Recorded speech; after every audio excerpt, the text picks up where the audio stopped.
Assalamu alaikum wa rahmatullah. Yau zan bayani akan matsala na ciwon typhoid. Zan faɗa yadda mutum zai gane ya kamu da wannan ciwon ɗin na typhoid, sannan kuma da hanyar da mutum zai nemi kariya da wannan ciwon ɗin, sannan kuma da maganin da mutum zai amfani da shi in ciwo na typhoid ya kama shi. Na farko yadda mutum zai gane yana ɗauke da wannan ciwon typhoid shine ya ji zafin jikinsa ya ƙaru, ma'ana jikinsa ya yi zafi sosai na wuce misali, musamman lokacin da zazzaɓi ya kama shi. Abu na biyu, mutum ya ji baya jin ɗanɗano a bakinsa, duk abin da ya ci sai ya ji bai jin daɗinsa. Wannan alama ne na kamuwa da ciwon typhoid. Abu na uku, sai ciwon kai. Mutum ya ji kansa na ciwo, musamman ma gaban goshin mutum zai ji kamar gun zai iya fashewa haka, ko kuma zai iya sunkuyawa ba, ko sallah ma ba zai iya yi ba saboda tsananin ciwon kai da yake fama da shi ta goshi. Abu na huɗu shine mutum ya ji dukkan jikinsa yana ciwo, a gajiye kamar an yi masa duka, alhali kuma ba abin da ya yi, ba wani aikin ɗin da ya yi. Wannan alama ne mutum ya kamu da ciwo na typhoid. Abu na biyar shine mutum ya ji gabaki ɗaya gaɓɓansa suna ciwo, ma'ana suna masa zafi. Shi ma wannan alama ne na kamuwa da wannan ciwon. Abu na shida shine mutum ya ji ƙirjinsa yana ciwo ta ciki, kamar ya kumbura haka, ko kuma ya kumbura masa huhu. Wannan duka alama ne na ciwon typhoid. Ko kuma mutum ya ji cikinsa yana masa zafi, yana yi masa ciwo. Wannan shi ma alama ne na ciwon typhoid. Hanyar da mutum zai bi ya nemi kariya da kamuwa da wannan ciwon ɗin, na farko shine mutum ya kiyayi sa ƙanƙara a cikin abin da zai sha, ruwa ko kuma kayan juice, to kai ya ɗauka ƙanƙara ya zuba a ciki, saboda hakan ɗin yakan iya kawo masa kamuwa da ciwo na typhoid. Sannan mutum ya kiyayi cin abinci wanda ya riga ya yi sanyi. In mutum yana cin abinci wanda ya riga ya yi sanyi ba tare da ɗumamawa ba, shi ma yakan iya kamuwa da wannan ciwon ɗin. Na farko mutum ya ci abinci mai ɗumi, kai ya ci abinci mai zafi wanda za ta iya ƙona shi, zai iya kawo masa ulcer kamar yadda muka faɗa. Sai dai mutum ya amfani da abinci mai ɗumi. Abu na uku, mutum ya nisanci siyan irin abincin da yake kan hanya, iska na buga shi ko ƙura na shiga ko kuma ƙudaje suna hawan kai. Wannan abincin ɗin ba shi da tsafta, sannan kuma cin ire-iren wannan ababen ɗin zai iya kawo masa ciwo na typhoid. Abu na huɗu, mutum ya kula da kiyaye tsaftar ruwa, ya zamanto ruwan da zai sha tsaftatacce ne, sannan kuma abincin da zai ci shi ma ya tabbatar da tsaftarsa. Sannan ruwa, in mutum bai gamsu da kasancewarsa mai tsafta ba, ko kuma yana tsoron kamuwa da waɗansu matsala game da ruwa, to sai ya sa ruwan nan a wuta ya yi zafi, sai ya bar shi ya huce sai ya sha. Amma ita ruwa idan a tafasa shi a sha, shi ma yakan iya kawo matsala. Sai dai mutum ya sa shi a wuta ya yi ɗan zafi minti 5, sai ya saukar da shi, in ya sanyi sai yana sha. Sannan mutum ya nisanci cin nama mai kitse da yawa, sannan kuma ya nisanci cin ababai masu suga da yawa a jiki. Su ma waɗannan ababen zai iya kawo masa ciwo na typhoid. Sai maganin da mutum zai amfani da shi in ya kamu da wannan matsalar na ciwon typhoid.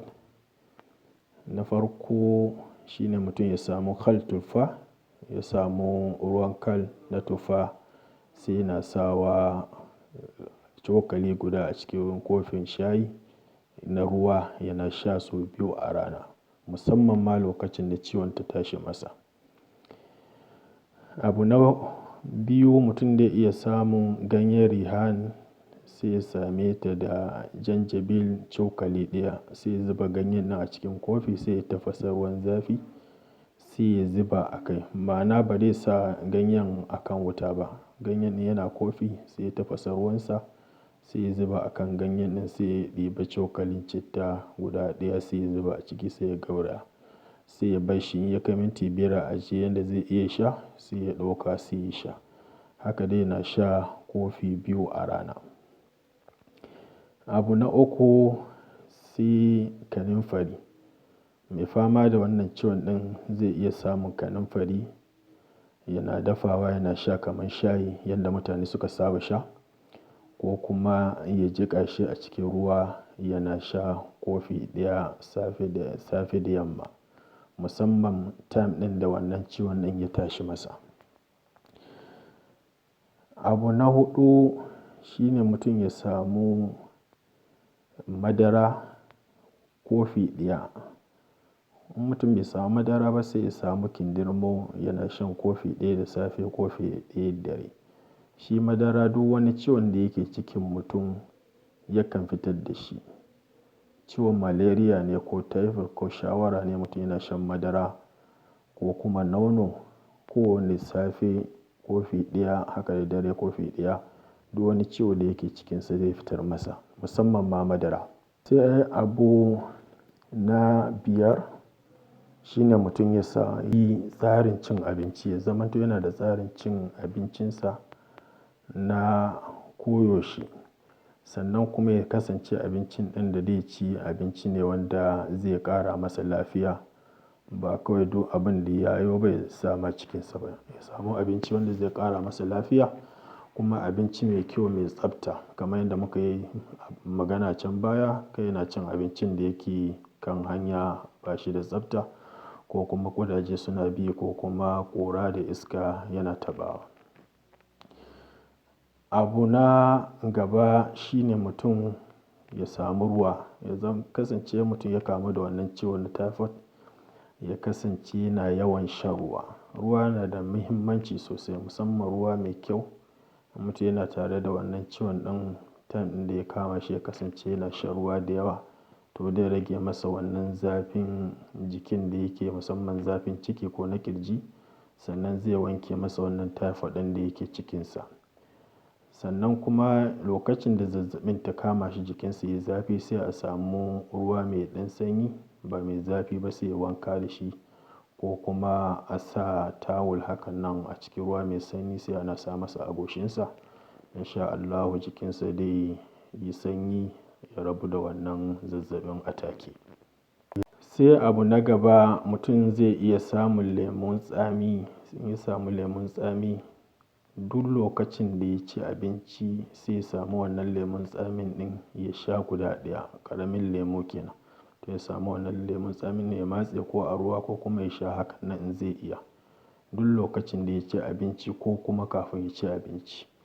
Wannan yana da matuƙan tasiri ƙwarai da gaske, da zai raba shi da ciwo na typhoid. Abu na gaba, mutum zai iya samun man kittan. Kittan yana nan kamar riɗi, mun sha faɗansa. In mutum ya samu wannan man ɗin, sai yana shan cokali 3 safe da yamma. Kittan yana da matuƙan amfani sosai wajen kawar da duk wani cuta da yake cikin ɗan adam. To duk lokacin da mutum ya samu wannan mai na kittan, sai yana sha sau 3 a rana, ya zamanto kuma ƙaramin cokali guda 3. Abu na gaba, mutum zai iya samun shayin albabunaj. In ya samu wannan shayin ɗin, sai yana dafawa yana sha sau 1 a rana ko sau 2 yanda ya samu. Shi wannan musamman ma lokacin da mutum ciwon ya tashi masa a jiki, zai iya amfani da wannan albabunaj ɗin yana dafawa yana sha, ko kuma ya samu zuma ya sa a ciki. Abu na gaba shine albasa. Mutum zai iya samun albasa ƙarami, kuma albasan nan ba fara ba, albasa ja wanda aka cika amfani da shi. To sai ya samu wannan albasan ɗin duk lokacin da zai ci abinci, sai ya ci wannan albasan nan, ko kuma bayan ya ci abinci sai ya ci wannan albasan nan, ko kuma ya yanyanka wannan albasan ɗin a kan abinci ya ci, ko kuma ya yanyanka ya zuba a cikin miya ɗanye kenan, ba wai dafaffe ba.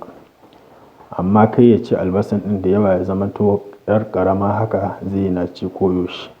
In sha Allah yana bin wannan tsarin ɗin zai rabu da ita ciwo na typhoid. Babban abin da mutum zai yi amfani da shi game da wannan rabuwa da wannan ciwon shine kiyaye cin abinci a kan lokaci, sannan kuma yana cin abinci mai tsafta, sannan kuma ya kiyaye cin nama, musamman nama mai kitse, sannan ya kiyaye shan abubuwa masu suga a jiki, sannan kuma mutum ya kula da ruwan da yake sha ya zamanto yana shan ruwa mai tsafta. In ya sa ruwa a cikin firza ya yi sanyi ko ya ƙanƙara ya fitar da ruwan ɗin ya huce, to ya zubar da wannan ruwan ɗin, kai ya sha ko kuma ya yi amfani da shi da ruwan ɗin ya lalace. Hakanan nan ko mutum ya tafasa ruwa ta tafaso a kan wuta, shi ma bai kamata ya sha ba, sai dai ruwan ɗin ya zamanto ya ɗumi in dai ba shayi ba. To haka mutum zai na bin wannan dokokin nan in sha Allahu zai rabu da wannan ciwon nan cikin sauƙi ba tare da ya wahalar da kansa ba. Assalamu alaikum wa rahmatullah.